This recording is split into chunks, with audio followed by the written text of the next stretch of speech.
Researchers grew the same lettuce in the same soil in the same field in Delaware. They put shade cloth over half the crop and left the other half in full sun. The shaded lettuce was perfectly tender. The full sun lettuce was too bitter to sell. Same seeds. The only difference was only less light. Most shade vegetable lists give you 20 plants and tell you they all thrive. They do not. Some get measurably better in shade. Some just hang on. One of these 8 loses up to a third of its vitamin C, and nobody mentions it. One grows 2 crops from one plant, but half the harvest might never show up. And one needs shade so badly that direct sunlight damages it.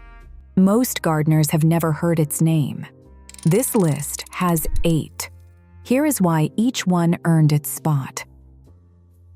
Number 1. Lettuce. That trial in Delaware. Here is the full story.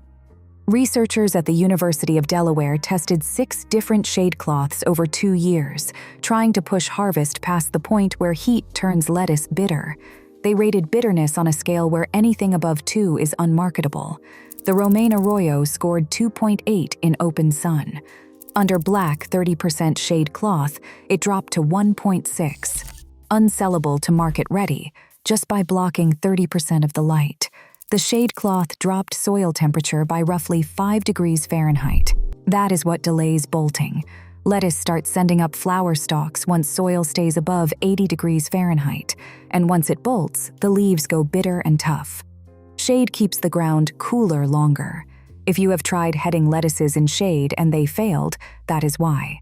A romaine or butterhead needs more energy to form a dense core. In low light, it gives up and flowers. Loose leaf types like black-seeded Simpson and oak leaf do not have that problem. They just keep making leaves. Pick one from a shaded bed in August. The leaf tears like tissue paper. Clean, mild, almost sweet. You will eat it standing right there. North side of a raised bed, under a young fruit tree, container on a shaded porch. Zones 3 through 9. Scatter seeds every 2 weeks from spring through fall. $2 seed packet, months of salad. Lettuce gets milder in shade. Number 2 does something different. It goes from practically inedible to perfect. Number 2. Arugula. If you have ever grown arugula in July and thought it tasted like it wanted to fight you, that was the sun talking. Full summer sun drives arugula's peppery compounds into overdrive. The leaves get harsh, bitter, almost metallic. Move it to filtered light. 3 to 4 hours of morning sun, shade in the afternoon. The harshness falls away, and you get a clean, bright pepper that belongs in a salad instead of a dare. Tear a shade-grown leaf in half. There is a green, nutty sharpness underneath the pepper. That is what arugula is supposed to taste like. Full sun arugula bolts in about 2 weeks once temperatures stay above 75 degrees. In shade, you get 5 or 6 weeks of usable leaves before it flowers. That is the difference between a garnish and a crop. That strip along the east side of the house that gets morning light and nothing after noon. Zones 3 through 10. That is arugula's spot. Arugula tastes better in shade, but the next one has been growing in shade for over 1,000 years, and it comes with a catch nobody talks about. Number 3. Spinach. Spinach came out of the mountain regions of ancient Persia. When it reached China around 647 AD, farmers called it the Persian vegetable. It was a cool season crop from the start, an understory plant that grew in mountain shade. Shade is not something spinach adapts to. Shade is where it comes from. In partial shade, the leaves grow larger because the plant builds more chlorophyll to capture whatever light it gets. The flavor turns sweeter because fewer bitter stress compounds develop. 2 to 3 hours of direct sun is enough.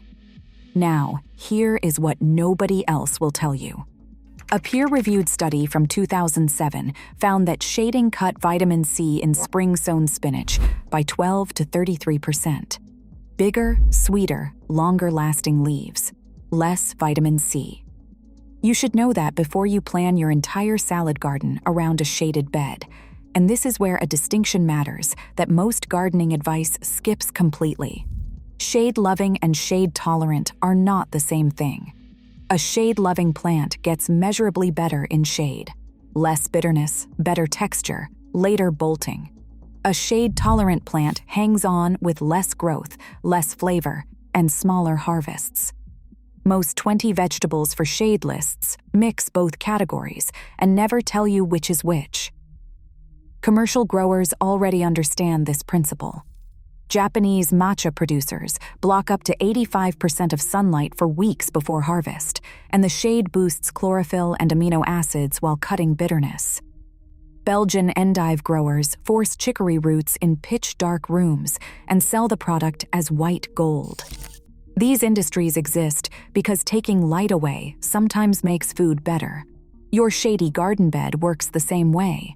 Run your fingers across a shade-grown spinach leaf, wider than your palm, cool to the touch, so tender it wilts the instant you pick it.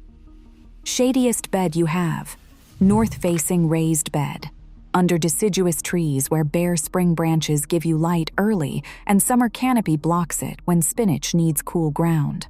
Zones 3 through 9. Bloomsdale long-standing for bolt resistance. If you have planted spinach in full sun and watched it bolt in 2 weeks flat, drop your zone in the comments. I want to know where you are gardening, because which of these plants work best depends entirely on your region. Subscribe if you want growing advice that does not pad the list to 20 for clicks. Spinach shows you the trade-off. Number 4 shows what happens when shade flat out solves the problem. Number 4. Cilantro. If you have tried growing cilantro, you already know what happens. Warm weather arrives and it bolts to seed almost overnight. You get 2 weeks of leaves, maybe 3, and then it is done. Shade rewrites that timeline. Cooler soil and filtered light hold off the stress that triggers flowering. Cilantro bolts when daytime temperatures sit above 75 to 80 degrees consistently. Shade brings the soil temperature down enough to keep the plant in leaf. A 2-week harvest turns into months. Sow new seeds every 2 weeks in a partially shaded bed from April through September. Fresh cilantro in your kitchen the entire growing season instead of one frantic week in May. Crush a leaf between your fingers. That bright, almost citrus scent is what you are protecting. Once the plant bolts, that scent disappears until the next sowing. Tuck it under taller crops. Tomatoes and peppers throw natural shade. A container on a shaded patio works just as well. Zones 2 through 11 as an annual. Slow bolt variety lives up to its name. Number 5. Radishes. I am going to be straight with you about number 5. Every shade vegetable list includes radishes. They do grow in partial shade.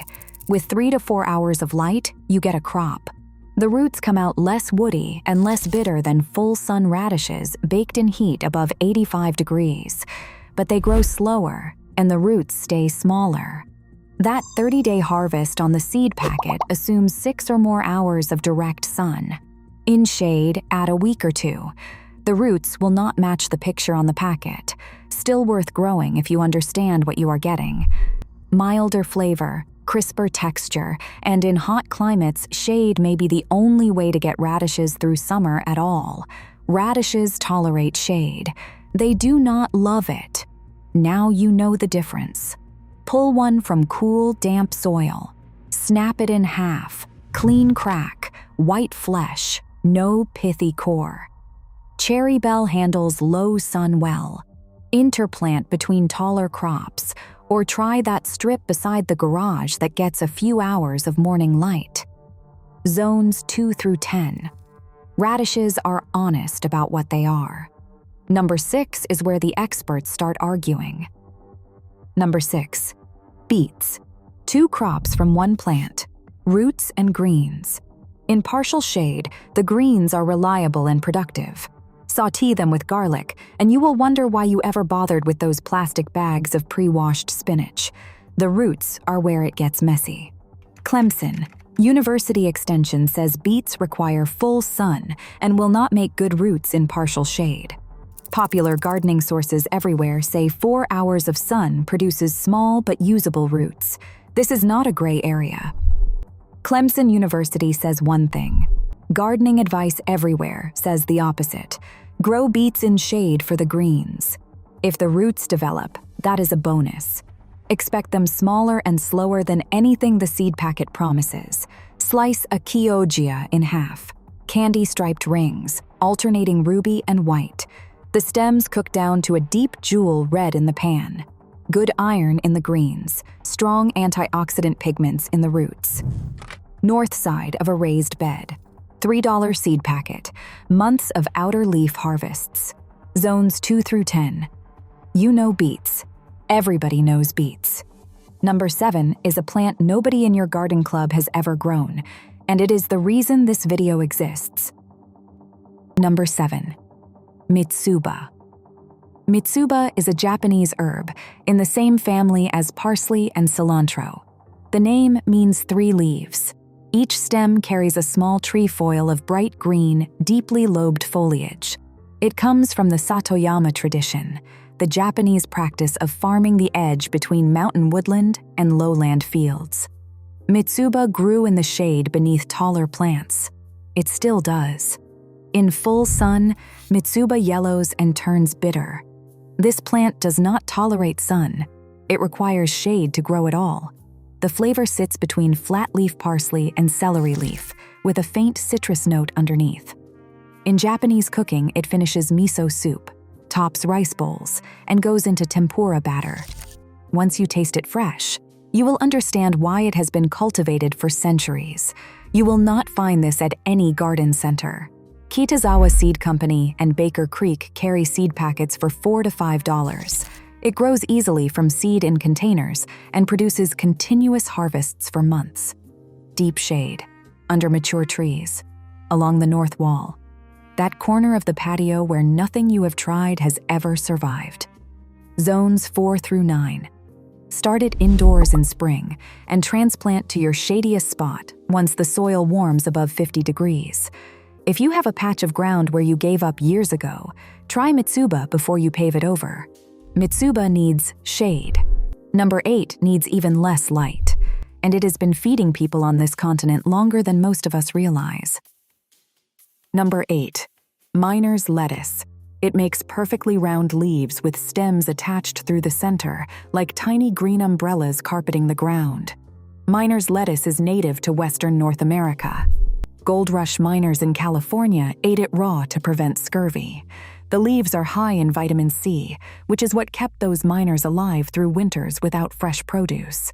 This plant thrives in deep shade, 1 to 2 hours of filtered light. Full sun stresses it and cuts productivity. It is one of the few edible plants on Earth that genuinely does worse in sunlight. Pick a leaf and eat it standing there. Slightly succulent, cool on your tongue. Mild and clean, somewhere between spinach and butter lettuce. Almost dissolves. Scatter seeds in late fall. By winter and early spring, they carpet the ground. In zones 6 through 9, it acts as a short-lived perennial and self-sows freely. In colder zones, grow it as a cool season annual. One $4 packet from Baker Creek or Prairie Moon becomes a permanent food source in your shadiest ground, the darkest spot you have. That is the spot. Those are the 8. Walk your yard this weekend. You have 3 shade zones, and now you know exactly what goes in each one. Deep shade, 1 to 2 hours of filtered light. Miner's lettuce and Mitsuba. True shade plants. Dappled shade, light shifting through a tree canopy. Lettuce, spinach, arugula.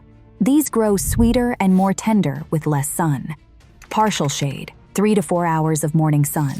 Cilantro, radishes, beets. Some improve, some manage. You know which is which now. Tell me in the comments which one surprised you most and drop your zone. I read every single one. Subscribe so you are here when the next honest list shows up.